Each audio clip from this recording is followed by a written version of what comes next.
Baik. Assalamualaikum. Salam 4B. Belajar, berdoa, berusaha, dan berhasil. Hai, selamat datang di channel Guru Munalib. Channel berbagi ilmu dan wawasan untuk kita semua.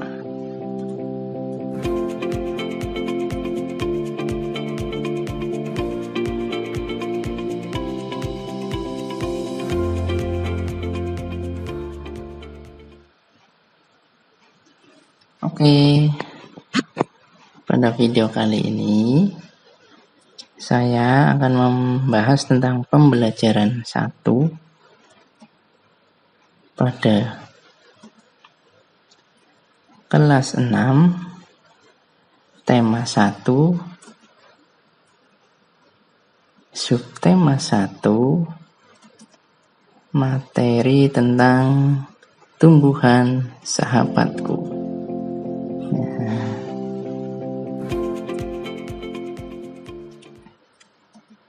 Pada pembelajaran 1 ini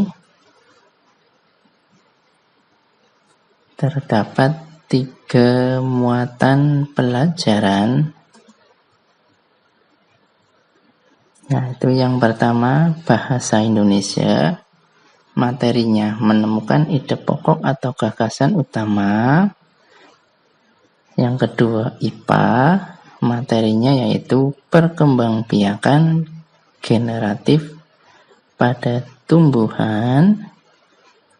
Dan yang ketiga IPS, materinya tentang sejarah terbentuknya ASEAN. Nanti pada video kali ini kita akan membahas satu persatu materi-materi tersebut. Oke, kita menuju materi yang pertama, yaitu ide pokok dalam sebuah paragraf. Nah, ide pokok itu apa sih?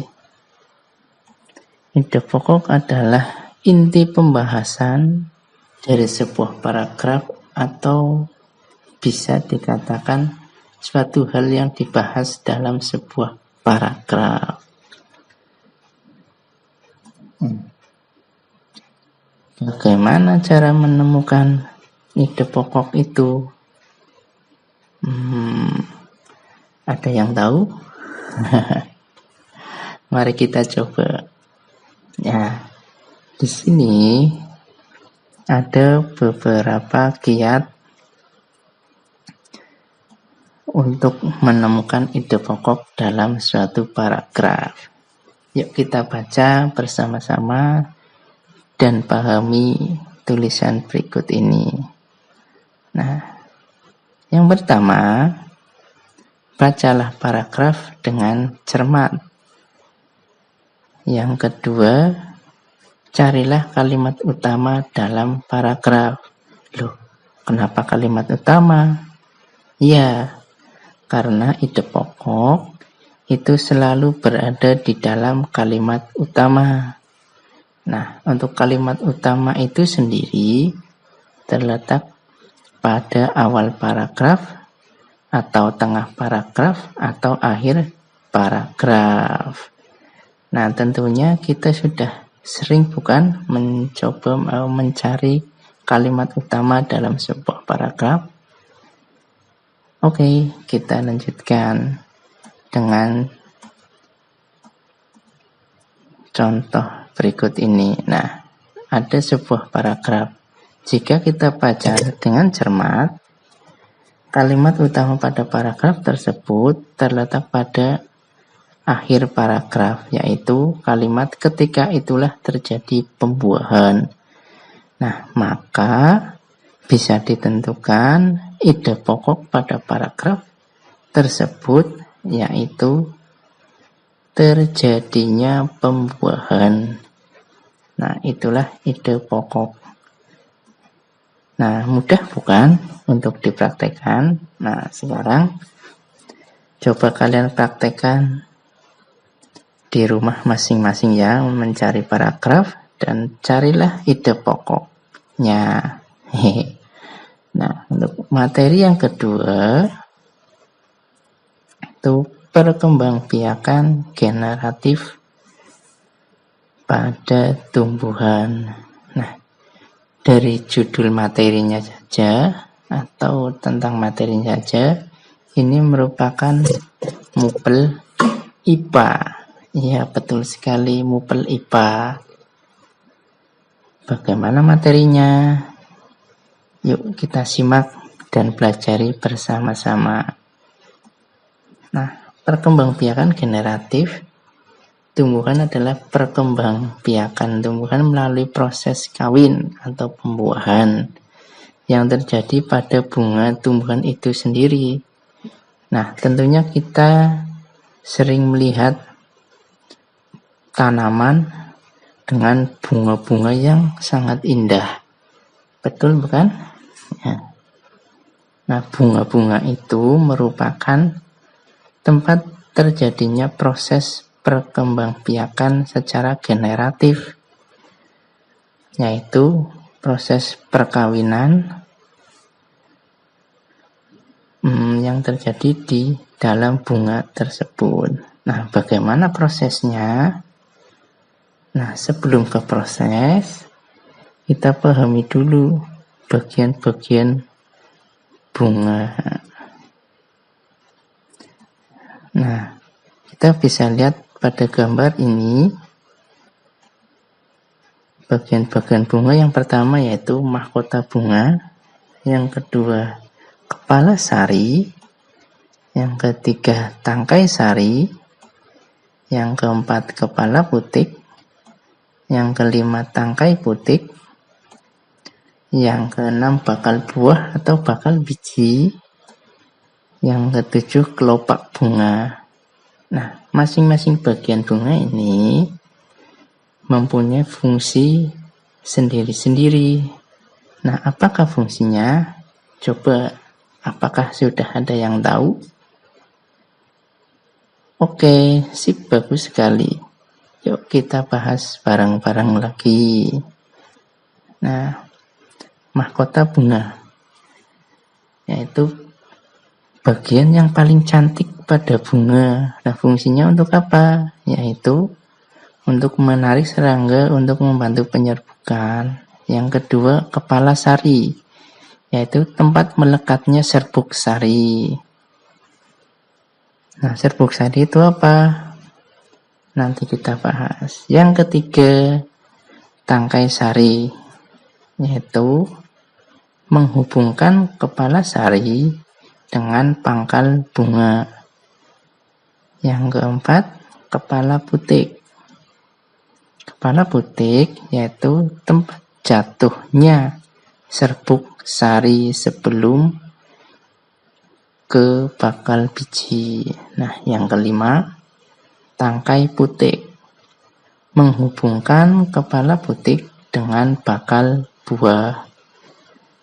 Yang keenam, bakal buah atau bakal biji, yaitu janin atau sel telur dalam bunga. Yang tujuh, kelopak bunga, yaitu tempat melekatnya bunga. Nah, tadi di depan sudah disinggung ya, proses penyerbukan atau pembuahan pada bunga. Nah, bagaimana sih prosesnya? Yuk kita simak pada bagian berikut ini. Nah, ketika serangga hinggap di atas bunga, maka akan terjadi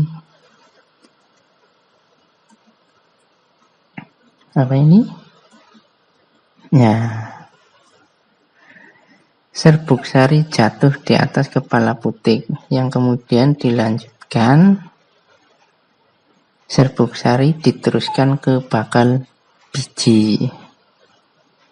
Nah, pada bakal biji ini terjadi proses pembuahan yang nantinya akan tumbuh menjadi biji atau bibit. Oke, bisa dipahami? Jika ada pertanyaan, tulis di komentar ya nanti. Oke, kita lanjutkan. Nah, materi yang ketiga yaitu tentang apa itu? Sudah jelaskan, ada tulisannya. Itu materi tentang ASEAN. Tentu saja mupelnya yaitu IPS. Oke, ASEAN tadi di awal sudah dijelaskan. Nanti materi yang akan dibahas tentang sejarah ASEAN. Yuk kita lihat, menilik ke belakang, bagaimana sih sejarah ASEAN secara ringkasnya ya. Nah, ASEAN didirikan di Bangkok pada 8 Agustus 1967 lewat Deklarasi Bangkok oleh beberapa negara yakni Indonesia, Malaysia, Filipina, Singapura, dan Thailand. Wow, di situ ada Indonesia. Ternyata dulu negara kita negara hebat ya. Bagaimana dengan sekarang? Masih tetap hebat. Iya. Nah, tujuan didirikannya organisasi ini ialah meningkatkan pertumbuhan ekonomi. Tentu saja waktu itu negara-negara tersebut merupakan negara berkembang, masih membutuhkan pertumbuhan ekonomi yang baik. Yang kedua, pengembangan budaya. Ya, betul. Yang ketiga, kemajuan sosial dari negara-negara anggotanya. Nah, dari tujuan-tujuan tadi juga ada tujuan yang termasuk tujuan dunia, yaitu memajukan perdamaian. Betul sekali, sesuai pembukaan Undang-Undang Dasar 1945 milik negara Indonesia, yaitu mencerdaskan kehidupan bangsa dan ikut melaksanakan perdamaian dunia. Ya. Nah, tokoh-tokohnya siapa saja? Tokoh-tokoh pendiri ASEAN yaitu yang pertama Adam Malik dari Indonesia, yang kedua Tun Abdul Razak dari Malaysia, yang ketiga Narcisco Ramos dari Filipina, dan yang keempat Sri Raja Ratnam dari Singapura, yang kelima Tanat Koman dari Thailand. Mereka merupakan menteri-menteri luar negeri dari negara masing-masing pada masanya. Gitu. Nah, bagaimana? Apakah ada pertanyaan? Bisa ditulis di komentar ya. Nah, untuk selanjutnya, lambang ASEAN. Wah, bagus ya lambangnya. Betul sekali, lambang ASEAN. Nah, lambang ini punya makna apa tidak sih? Kira-kira arti lambang ASEAN apa ya? Apakah sudah ada yang tahu? Mari kita coba cari dan pahami serta pelajari materi berikut ini. Nah, lambang ASEAN terdiri dari warna dan bentuk. Nah, ini yang warna terlebih dahulu ya, bisa dibaca. Oke.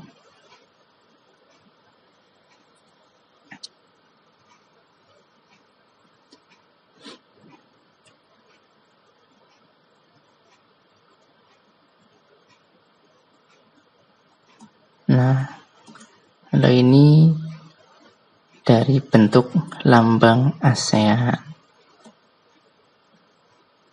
Ada lingkaran, padi, dan tulisan ASEAN itu sendiri.